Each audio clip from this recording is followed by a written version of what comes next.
Hey everybody, it's Aaron Sherinian here with the UN Foundation. I'm here with Rob Skinner. Everything just got started at the Social Good Summit. The place is packed, amazing crowd of people, and the reality is the conversation already started. We're going to give you the behind the scenes, what people are already saying.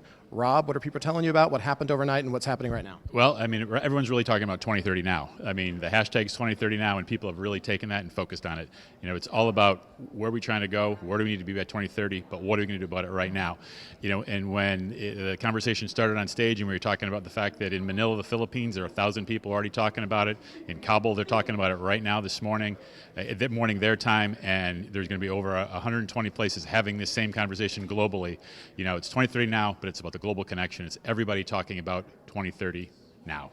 I love the fact that earlier this morning on that point that people were saying years ago this was about how do I get into a meeting, and now we're talking about how can we have an impact on a global meeting. So that 2030 now conversation, it's happened, it's global, it's here. That's the behind the scenes scoop about what's happening. Rob Skinner knows the scoop. The reality is you're making the conversation happening. You are the scoop, you are the story around the world. Thanks, Rob. Yeah, well, what about you, Aaron? What are you Well, I'm hearing? hearing the fact that people know that it's not about getting into a meeting, it's about having an impact on a meeting. I also love the question, innovation and entrepreneurs, when can we be part of the problem also? It's not always about us breaking through because there's a problem. Sometimes innovators and entrepreneurs aren't listening to other ideas that's going on. So a fascinating part of the conversation already is, at what point do we need to start listening and cooperating more? So I love that part of the conversation. I think you'll see it really become clear over the next couple of hours, the next couple of days. The reality is people need to hear from you at 2030 Now as part of the Social Good Summit conversation. Yeah, no sectors here. Everybody's talking to each other.